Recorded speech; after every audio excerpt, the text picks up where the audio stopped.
Yeah, I have it on. Please flash for us again.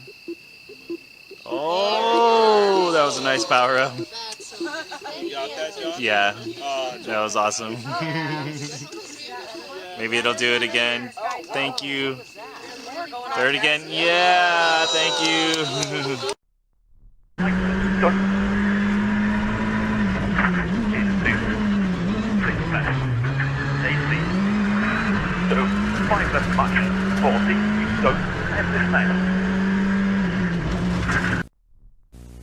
Classroom, or in old language a couple thousand years ago, disciples, those who are trying to prepare themselves for entry into the evolutionary level above human, synonymous with the kingdom of God.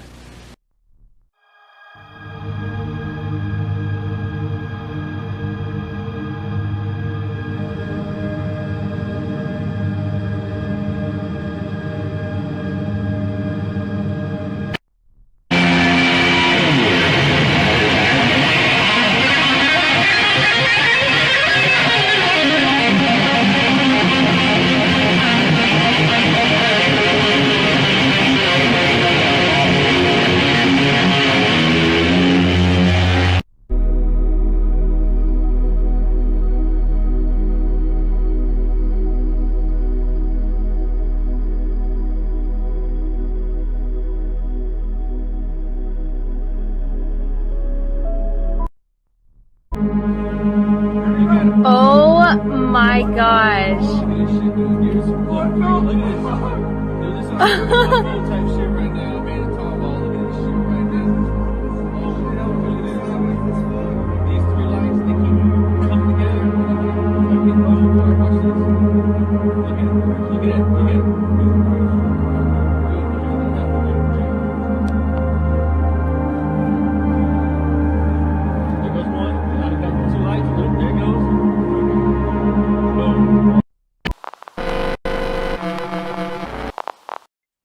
Hello pals, welcome back to the channel. So this video is going to be a continuation really of the last one, which was called Psychics and Sources. So if you've not seen that yet, you don't need to watch it before this one, but if you do, you'll notice that there's nothing in there about CE5.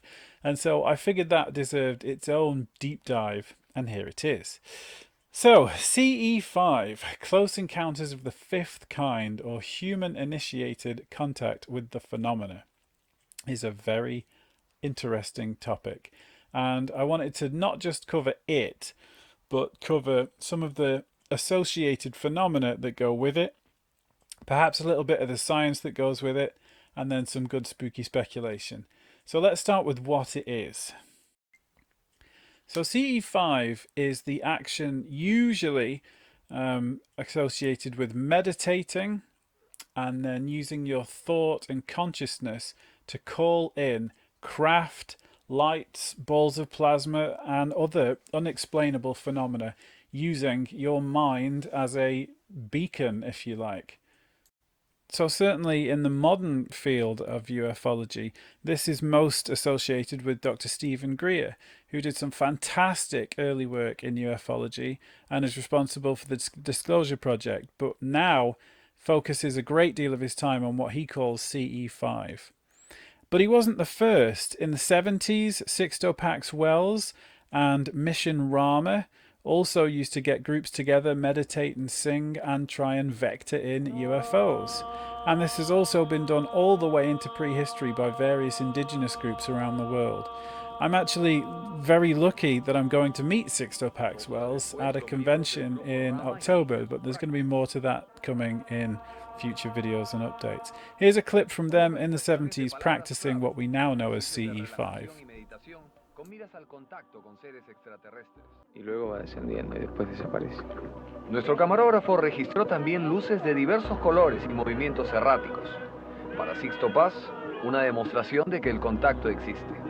De que ese contacto está vigente y que el mensaje es real, un mensaje alternativo y de esperanza para este mundo. José Grey, Noticias 23, esta noche. Venga, por favor, venga. Hágame caso y vamos allá, por favor. Hacia allá. I really appreciate some of that older footage, because even though it's a bit grainy, they didn't have any of the LEDs, drones and digital deceptions that we do nowadays with our much clearer cameras. So there's a lot of gold in that old stuff. Now, it turns out that CE5 is something that a heck of a lot of people are interested in. So I ran a poll in 3 places. In my YouTube, on the UFO Files group on Facebook, and also in the UAP Files Discord. And it was a simple poll with 3 answers to 1 question. The question being, have you ever considered doing CE5? And surprisingly, in 3rd place was no, absolutely not. In 2nd place, but with a strong margin over 3rd, was yes, I have. But far and away the most popular answer was no, but I'd really like to. So bearing that in mind, just like any new hobby, especially involving advanced technology, there's a lot of things you've got to be very wary of. So I thought I'd make a note of those first before we go any further.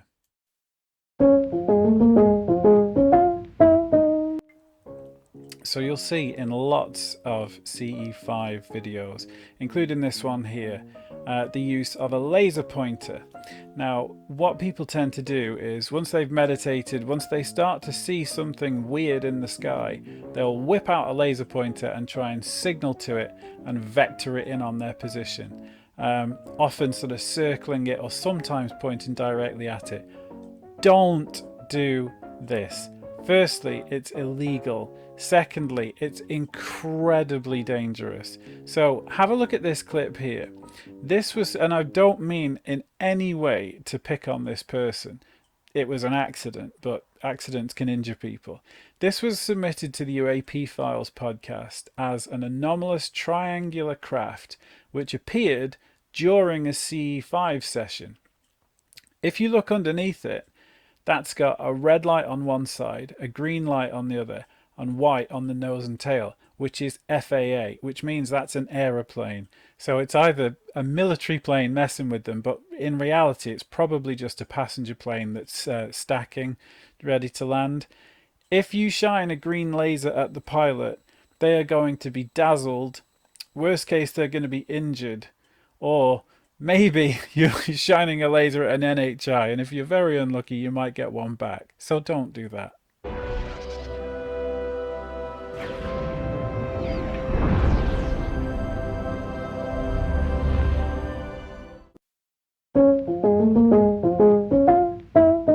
Listen, when people ask me, because a lot of people do, I have people say I go talk to a class or, do some podcast, and I'll have somebody ask me, how can I make contact, right?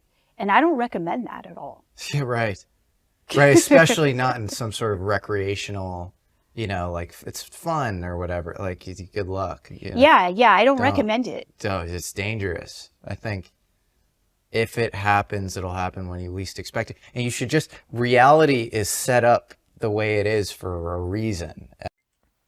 That was 2 incredibly intelligent people that I have a huge amount of respect for, Dr. Diana Walsh-Bazulka and Jesse Michaels, warning about the dangers of meddling with the unknown. Now, although there doesn't seem to be records of people having negative experiences doing CE5, there's plenty of records of abductions and other experiences which people didn't enjoy. And as much as we like making up new terminology in this field of investigation, I would call this the Steve Irwin effect. So imagine you're a little lizard on a tree, and the first human that comes along is Steve Irwin. He picks you up, he tells you that you're the most beautiful thing he's ever seen, pats you on the head, and puts you back totally unharmed where he got you from. The second human that comes along is the weird kid from school that does terrible things to animals, and you might not ever be seen again.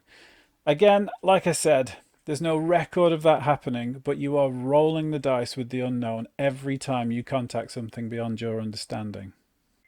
Here's a clip from Colm Kelleher and George Knapp talking about some of the experiences from Skinwalker Ranch, getting onto the same topic of CE5.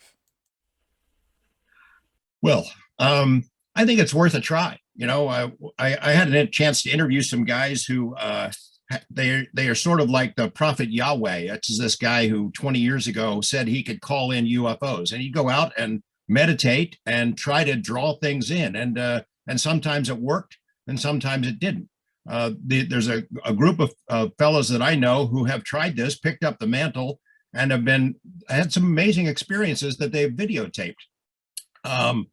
Summoners, I think they call it summoning. So it does happen. It can happen. Stephen Greer, who did some really great early work in getting UFO whistleblowers to come forward, getting their testimony out to national media organizations, is a champion of this CE5.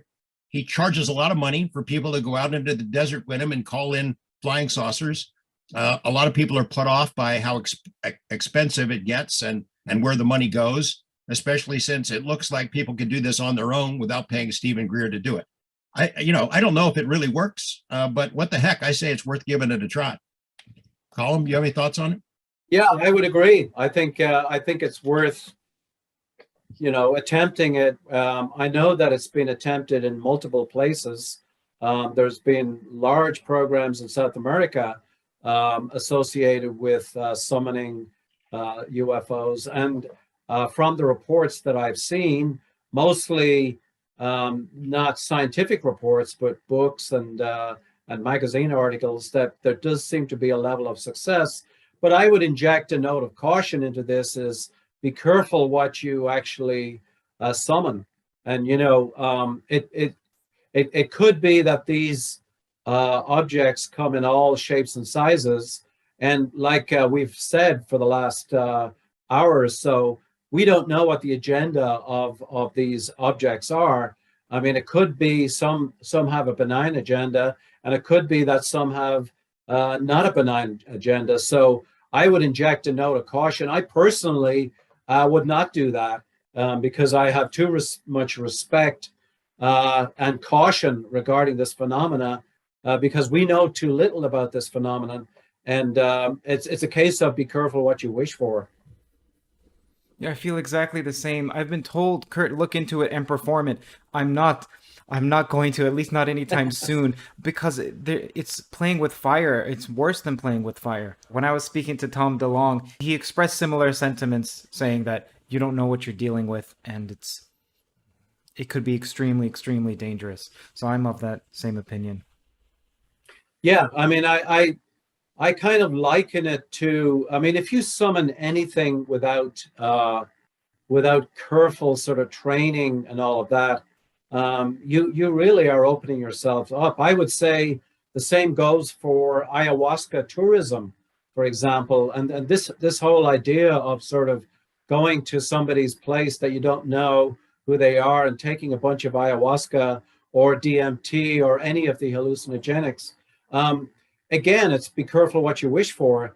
I mean, the originator of this whole DMT phenomenon, Rick Strassman, who was actually, he was fundamental in sort of initiating the focus on DMT in the Western world. And he did an NIH-sponsored study of injecting a whole bunch of volunteers under medical supervision in New Mexico. And there's an enormous number of these young volunteers reported encountering these creatures and unusual people in these other realms. But, Rick Strassman later on decided to back away from that research because he found that some of these young people were having long-term psychological effects. And again, under controlled conditions, it's all very well to do this, but what are the long-term effects? What are these entities that people are actually meeting and conversing with? I mean, do you really get the secrets of the universe, or do you get something that you may not have bargained for and that you find a lot of difficulty in getting rid of? And I mean, the list goes on and on. Teenagers playing Ouija boards and what have we. You've got to have a certain amount of caution when you're approaching these kinds of phenomena, And especially when we know so little about what the long-term effects are.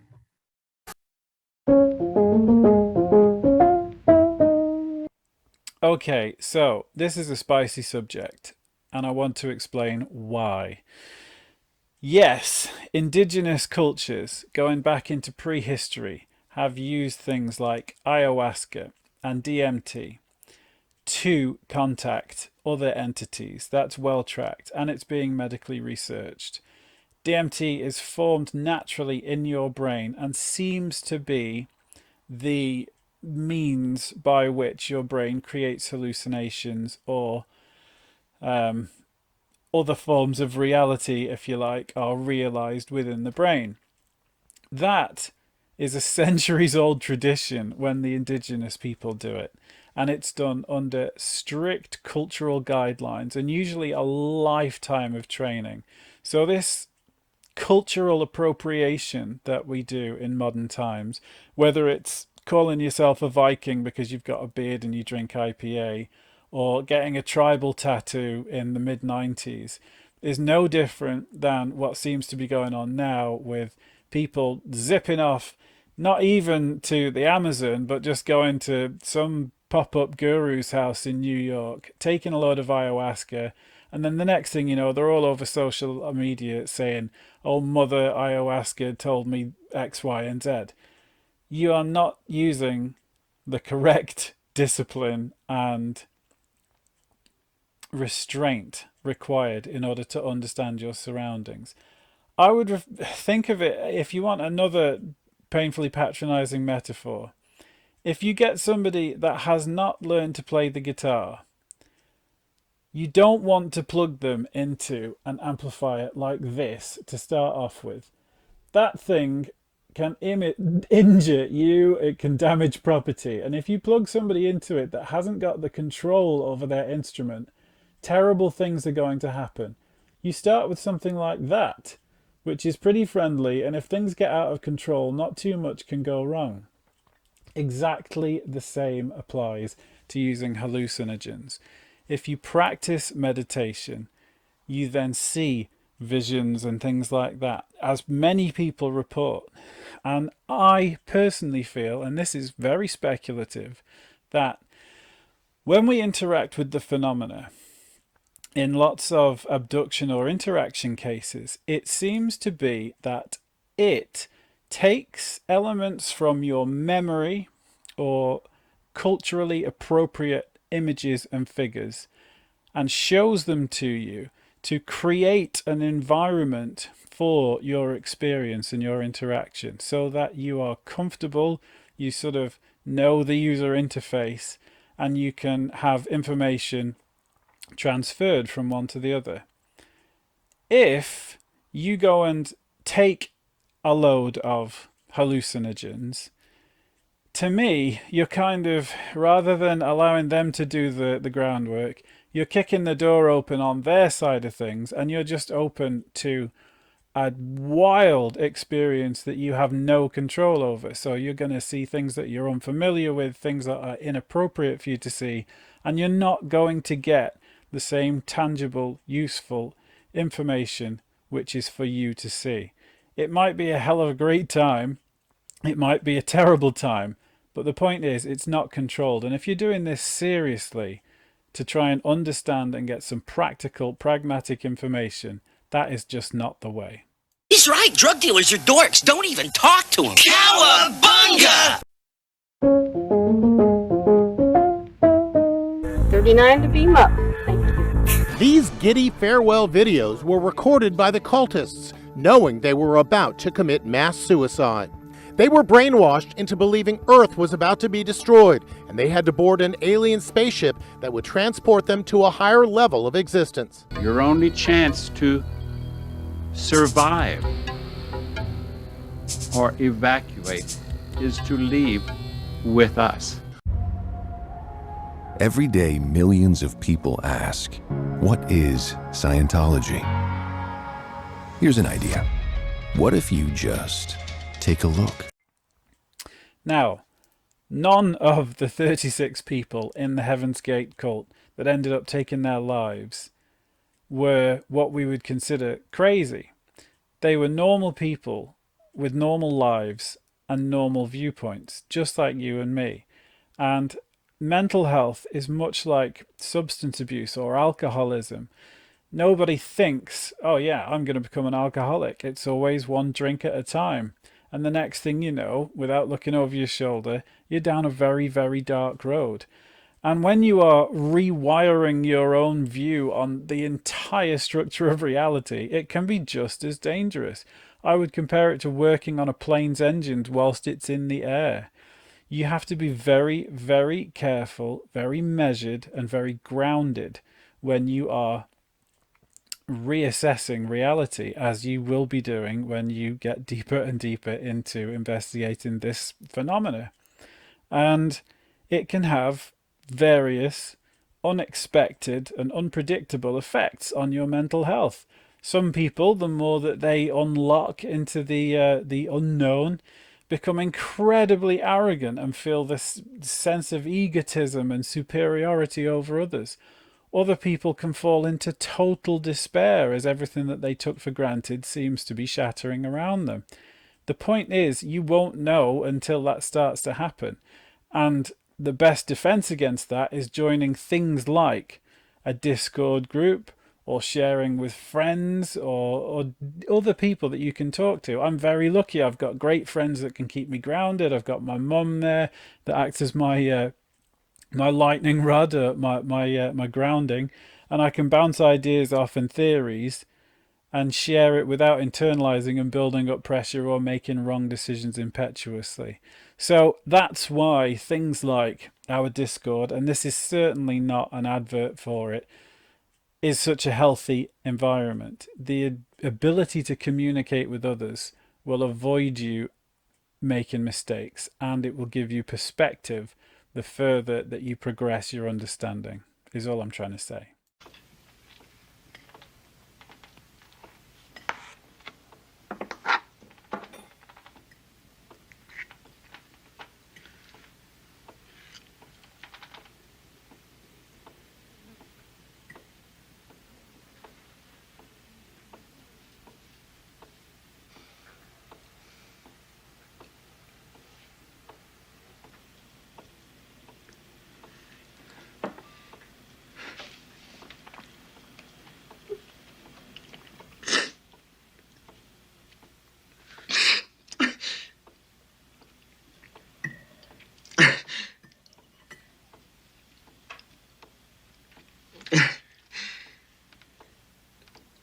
Well, I guess you've noticed something that's a little strange with Dad.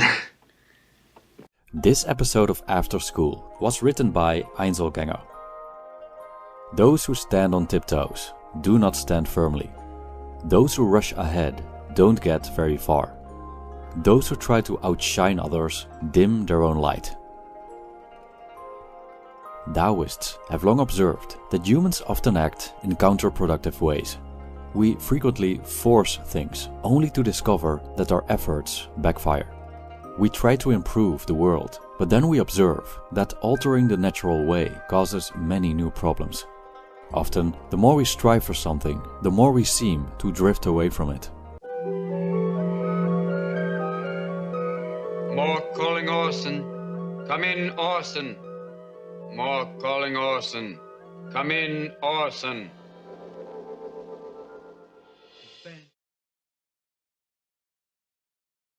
Okay, so with all that safety stuff out the window, it's time to actually talk about how to do it. Now, first of all, I'm not going to pretend to be an expert. However, I've had quite a bit of experience of doing it with very, very mixed results. As Jesse Michaels said in one of his brilliant documentaries, if you don't understand the source process, you're going to have repeatability issues. And that's very, very much the case. But as you'll know if you've seen my interview on the UAP files, my first experience of anything weird like this was kind of an accidental CE5. I'd seen on Breakfast TV 4 different professional men who they'd either been praying or been out in the garden and just sort of sending up a feeling of gratitude when they'd seen a big flash in the sky. So I came back from work one night, and I won't go into full detail because chances are you've probably seen it on that other interview. But basically, I tried doing that. I got back fairly late at night. I opened the driver's door of my car, and I said in my head, all right, if there's something there, go on and let me see it. That would be amazing. And I saw this great big, what Stephen Greer would call a flash bulb, and it was bright blue, and it was probably as big as my thumbnail. So that was before sort of CE5 was a commonly used term, but it's the same mechanism. The second time was similar, but it wasn't me initiating it. So I was busy playing a video game, and I was compelled in my head to look out of the window, which is when I saw those balls of light. Again, I will sort of go into more detail when I do that 1,000 subscriber video, but all you need to know for now is that what I've worked out is that the common thing was that in both times I was in what we call a flow state. Now, I think that's the real key to the castle. There's lots and lots of guides for CE5 where you have to say certain things and act a certain way, and there's a lot of almost religious dogma associated with it. That's not necessary. Like I said, neither of the first 2 times that I did it, and I have done it since successfully, neither of those times was I going through any kind of ritualistic behavior, but I was in a state of flow. So the first time I'd just been doing a very long drive, and it was at the end of a very long day, and I was in that kind of state. You know how that's the reason I put the rally driver at the start. You know, those guys, they're not thinking about every corner. You go into this kind of relaxed mode. You'll know it when you drive to work. You can get there and think, oh, well, I'd better have a coffee before I do anything important, even though you've just driven 1.5 tons of metal for however miles it is to work from your house. So it's a state that we all get into from time to time, whether you're reading a book, listening to music, playing music, doing art, and it switches off your primary senses. So it's a meditative state. Alan Watts says meditation is really, really simple. You find the gap in between thoughts and you stay there. Here's a quick interview with Frank Zappa describing the flow state when he plays a guitar solo. My theory is this: I have a basic mechanical knowledge of the operation of the instrument, and I got an imagination. And when the time comes up in the song to play a solo, it's me against the laws of nature. I don't know what I'm going to play, I don't know what I'm going to do. I know roughly how long I have to do it, and it's a game where you have a piece of time and you get to decorate it. And depending on how intuitive the rhythm section is that's backing you up, you can do things that are literally impossible to imagine sitting here, but you can see them performed before your very eyes in a live performance situation. That's certainly true. I mean, to keep on the music example, when you are improvising, having done lots of work with channeling and sort of psychic stuff, it's exactly the same process. You switch off your concentration and allow yourself to be spontaneous, and it is, you could be weird and spiritual about it and say that you're channeling the whole thing and you're a receiver for higher signals or whatever, but that is, in the least religious woo way of describing it, the easiest way that I can describe the state that you need to be in. And that's why footage like this, which was taken at a music festival in Colorado, seems to be a very effective way of doing CE5. I've thought for a long time that when you've got like a big gig at an arena and you've got a whole crowd of people with a really positive intent all focused on one thing, that's got to be a beacon for whatever it is that we're doing. It sounds like CE5. Just enough of this goddamn hippie speak, Tom. Where's the science? Initially coined by Mihai Csikszentmihalyi, he describes the flow state as characterized by simultaneous absorption, concentration, and enjoyment. It occurs when you're in a state of intense focus, absence of worrying, high responsiveness, and when self-consciousness disappears. In recent years, scientists such as Ulrich, Dietrich and van der Linden have begun to decode what happens in the brain when we are in the zone. Considering that flow can happen during many different activities, it's difficult to see which areas and systems it's caused by. Key areas theorized to be affected by flow are the locus coeruleus, the default mode network, and the dopaminergic pathway. The locus coeruleus is a small nucleus in the pons responsible for releasing the chemical neuroepinephrine. It's linked to various other parts of the brain as shown here.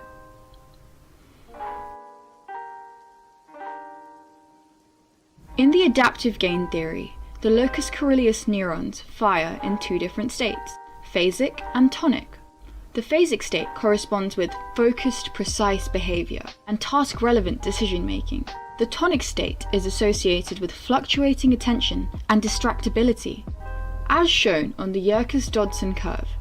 During flow, there is intermediate tonic activity, which causes strong phasic activity. Hence, the modulation of neuroepinephrine release affects the cortical circuits for task performance and allows for sustained attention during flow. To add to this, the transient hyperfrontality hypothesis considers flow as an altered state of consciousness caused by the temporary downregulation of the prefrontal cortices. As shown in the brain scans from an experiment regarding focused attention to audio, this and other parts of the default mode network have lowered activity. The default mode network is the explicit system of awareness of thought and self-consciousness. It links to the absence of worrying that people describe when in flow. Flow is known as an autotelic experience. This means the pleasure in itself leads to a desire to engage in the activity again. This feeling is partially accredited to the nucleus accumbens, a core component of the dopaminergic pathways. This is the system of gratification. Dopamine energizes, increases creativity, and diminishes feelings of fatigue or resistance. Serotonin, a known mood stabilizer, plays a role too. Ulrich argues that in flow, serotonin release causes the dorsal raphe nucleus to reduce activity in the medial prefrontal cortex. This activation is also seen to interact with the dopamine system, leading to long periods of sustained motivation. The chemicals mentioned, as well as others, and flow have a strong correlation, making it a pleasurable experience. All of these theories come together and explain the things that we already know and feel about flow. The more we discover, the more we find out about the most addictive, sustainable state of mind. The state that could unlock unlimited amounts of drive and efficiency. And the most insane part is, everything that you will ever need to access the flow state is already within you. Science has contributed to our understanding of the effects of meditation on the brain and body. The research that we've done on meditation in the brain has focused on two major domains that meditation actually affects. One is attention, and the other is emotion. And what we have discovered is that the circuits in the brain that are important for regulating both attention and emotion can be transformed by meditation. The 30,000-foot goal is to use the scientific research to understand the nature of suffering and how it can best be alleviated. And Mingyur Rinpoche was one of our first long-term practitioners. This will be strapped onto the arm, and we'll get your ratings of how... That's normal, without meditation? Yes. Yes, without meditation. Usually when you do this kind of research with either brain electrical measurements or MRI, it takes a lot of what we call post-processing to look at the data. And what post-processing means is simply lots of computer algorithms churning at the data after the data is collected. And it often takes many, many days of computer processing to extract these really weak signals in a lot of noise. It's finding a needle in a haystack. With Mingyur Rinpoche, we didn't need any fancy post-processing. We actually were able to see a signal with our naked eye. Of course, the first thing we thought is that there's artifact and there's something wrong, because this just is not something that we typically would see. And so then we had to go through the entire recording system and take everything apart and put it back together before we convinced ourselves that this is actually real. Then when we discovered that it was real, it was really quite amazing, because nobody had ever seen these kinds of signals before for this length of time. And what we were looking at are gamma oscillations in the brain. They're very fast frequency brain oscillations, and they're seen in any ordinary person, but they're seen for very, very short periods of time, typically less than 1 second. They also don't have such large amplitude. And when Mingyur Rinpoche was meditating, these signals were large, they were highly synchronized, and they lasted for many, many minutes. They lasted for the entire time that the meditation session was in progress. And that's what made them very visible. So that was really a very important moment, because we knew from a scientific perspective, there was a they are there. Well, it's almost like as you study this, you become, and this is not scientific terminology, but like a higher frequency but non-specific amplifier or receptor. And so as you get deeper into it, you pick up more, you become much more sensitive, and bad stuff can glom onto you more easily. And so it's almost like C.S. Lewis, the Screw Tape Letters, where you have to be hyper vigilant. Yeah. But you also are tapped into really good stuff too. Yes. And it's like an amplification or intensification of what somebody who isn't on the path yet might experience. Something which Alan Watts popularized is Taoism. And I'm going to play you a clip now, which I think, although this is describing the Tao, also perfectly describes the UFO phenomena and the way that it seems to interact with us during CE5 and our other experiences. So have a listen to this. Lao Tzu clarifies that we cannot know the Tao, at least not intellectually. Our understanding of it only goes as far as the limitations of our perception. The true nature of the Tao remains a mystery. Moreover, according to Lao Tzu, the Tao we speak of isn't the real Tao. Hence, the famous opening of his work goes like this. The Tao that can be described is not the eternal Tao. The name that can be spoken is not the eternal name. End quote. So, if the true Tao always eludes us, what can we actually know about it? The Taoist philosophers emphasize over and over again that the true Tao is an overarching force beyond our comprehension, which the senses cannot perceive. The Tao drives everything and governs the universe. It's behind all we perceive, doing its work, never rushing, always getting things done. It's a force of immense depth. We can't control it. We can only move with it or against it. Living in harmony with the Tao is the ultimate goal of a Taoist sage. So I'm going to put some footage at the end of successful CE5 attempts and some of the captures that people have taken that I don't think are faked, or are at least interesting enough for your attention. I think the golden rule then is just, it hasn't got to be a set routine. Nobody that tells you they've got all the answers is telling the truth. So just play. Just get out there. Take some friends if you can find some that want to do it with you. And your intent is the key. Stay positive, stay happy, and you might just get a cool surprise. Well, do you think that this is something that's been going on for millennia, or that this is suddenly an event with a historical element to it, and that it is recent and therefore building towards some sort of resolution? There are folklorists who say that we have been visited by little people for centuries, if not for millennia. But this form of visitation has a hard edge to it that is different than what we've seen before.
Ooh, and then there was a flash down on the bottom.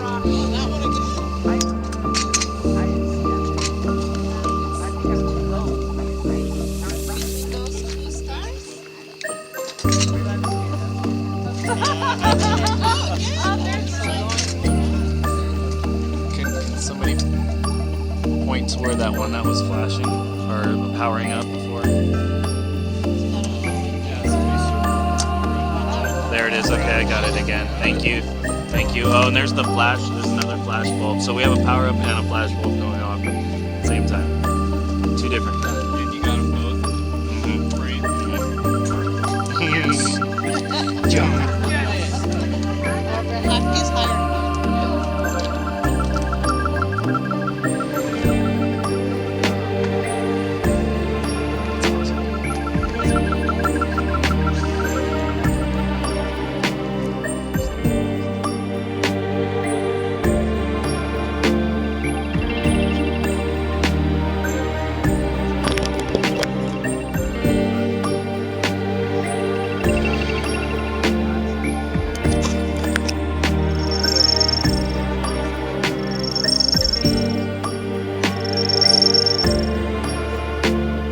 Thank you.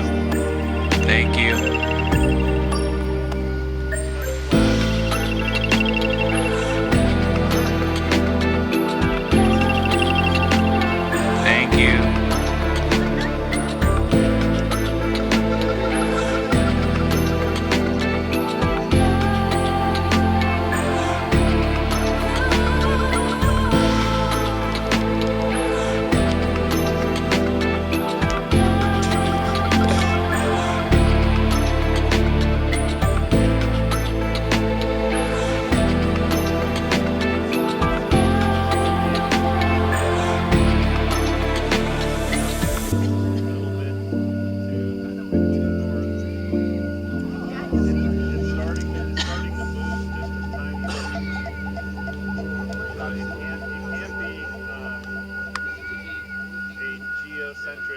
Satellite because it's moving.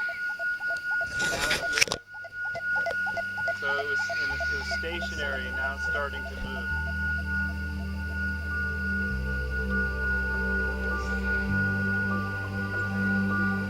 Oh, there was something. Yeah, I saw that. I caught something that just flew right by. Yeah. Right by it. I'm getting this on video. I see it. Oh, yeah, I see it.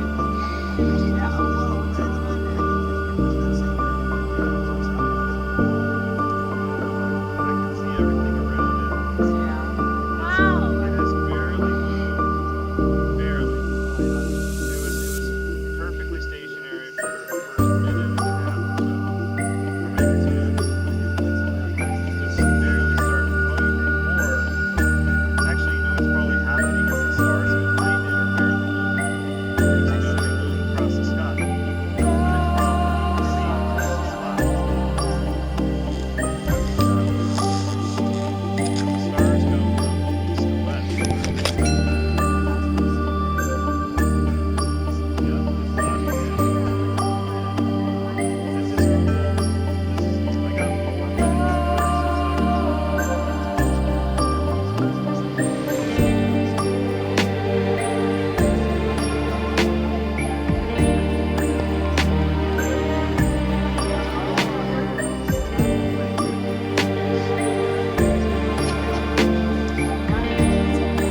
Bye.